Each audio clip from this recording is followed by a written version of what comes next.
Paul, last episode you provided some very helpful instruction about how a church can pastor their pastor. But the sad reality is, and we're seeing this all the time now, that many church leadership cultures are not only lacking in pastoral care for their staff, but they're actually quite abusive. Today's question comes from a pastor and his wife who ask, what advice do you have for pastors who feel abused or hurt by their congregation or the leadership? How do you discern when it's time to leave? I am persuaded that a call to ministry is a call to suffer. Jesus makes that very clear when he was leaving. He said, if they hated me, guess what's going to happen to you? So there's a variety of ways that you suffer in ministry. So I should not be surprised when difficulty comes. It's important to understand the nature of that difficulty and to be open to what God wants me to learn and to gain from difficulty. One of the questions I'm asked a lot is, how do you deal with ministry criticism?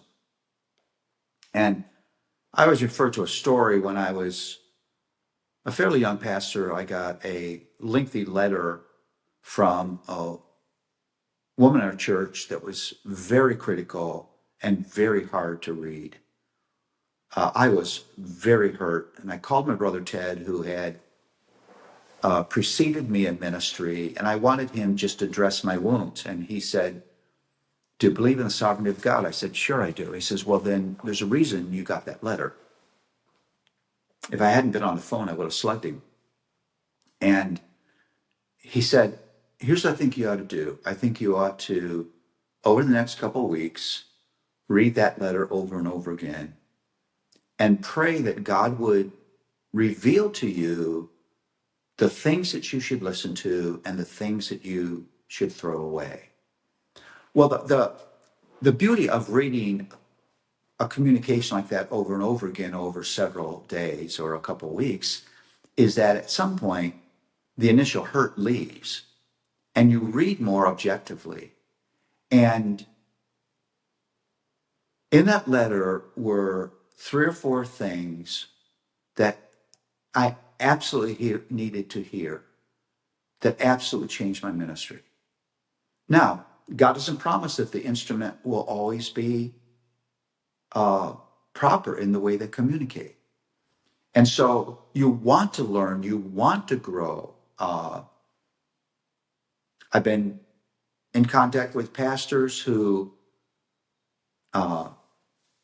got such criticism from the congregation and began to understand that the ways that they were communicating that were not helpful, and changed them in ministry. And so I want to be so utterly defensive that I can't hear criticism. I can't be involved in self-evaluation. An element of that, I mentioned it briefly, is I always want to ask myself, what's the nature of the trial? What's the nature of the hurt? Is it a misunderstanding? Is it something I'm guilty of? Is it general attitude of the culture that makes ministry difficult? For example, we're living right now in a highly politically charged culture that makes ministry difficult. People are listening to sermons politically. They're watching their leaders politically, and that's a difficulty. And then I have to constantly be asking, how am I doing? How am I responding to this?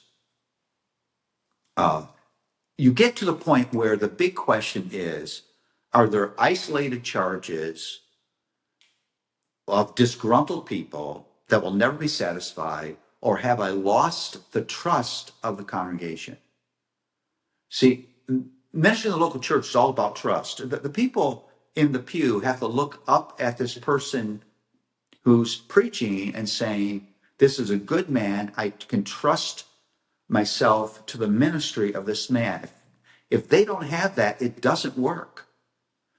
And and so if I've got to the point where trust is so miserably broken down,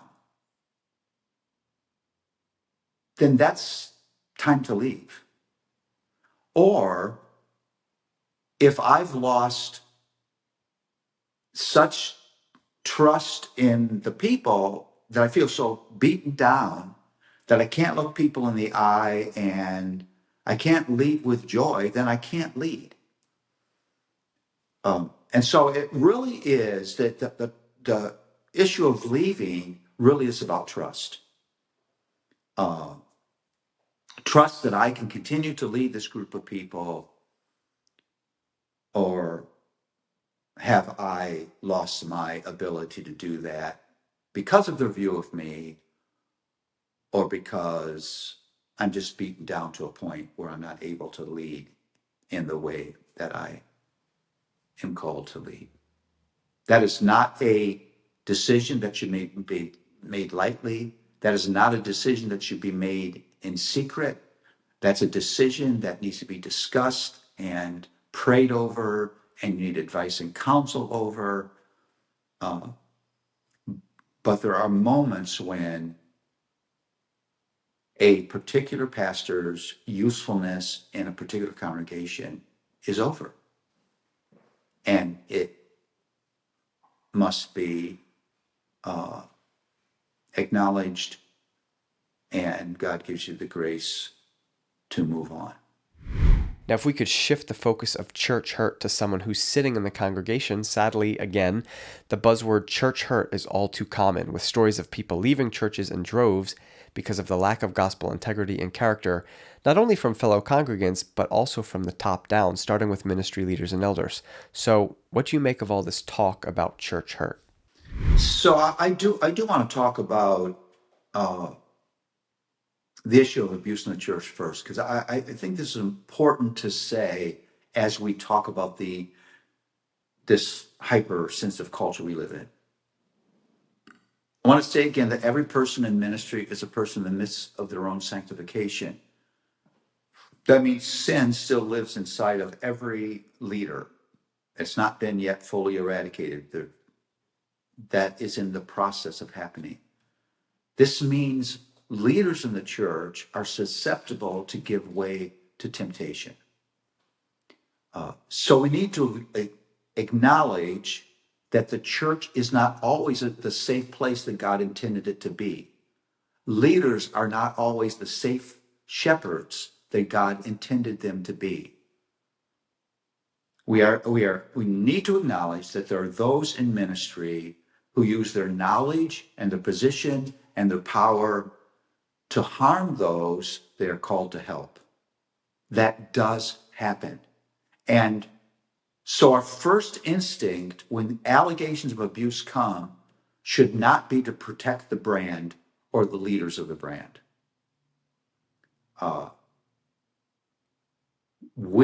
The stories we are now hearing are too dark and too frequent to deny that this is a sad reality in the church. And so every church needs to have a system in place where accusers are heard, proper evidence is gathered, and proper steps are in place to get the victim the help they need, and to deal biblically with the abuser, establishing as a church as many preventative measures as you can. It's why I believe in denominations. I believe the importance of a book of church order that tells us what to do, the steps to follow when these things are allocated.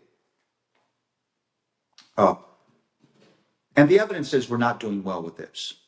And so these needing to have a system in place to hear accusers, to gather evidence, to deal with the abuser, and is just important. And also systems that are preventative. Background checks for people who work in children's and youth ministries are absolutely essential. Those are preventative measures. Getting to know well a person that you're going to give a ministry position to is very important. So now that sets up my answer to the question. We do live in a hyper feeling oriented culture where the most important thing is not what you've said or you've done, but how I feel about what you've said or you've done, no matter if it's right. We're in a culture where people are easily offended. And so we need to make some distinctions. Loving confrontation in the face of your sin is not spiritual abuse. It's a biblical command. It's actually love.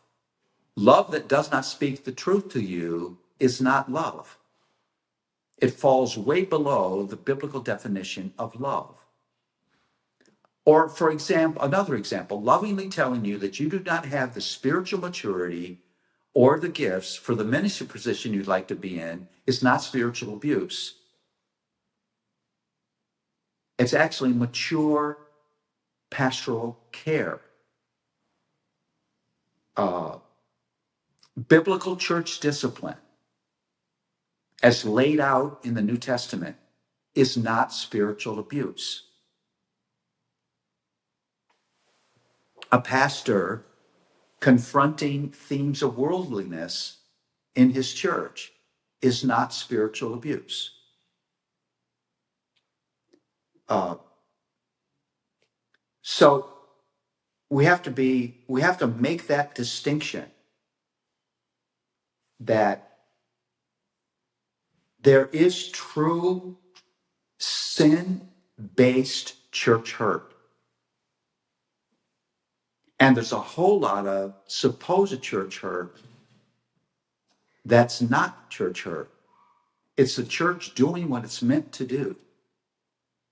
And that distinction is very, very important. And if we get it wrong on either side, it just makes the ministry of the local church very hard.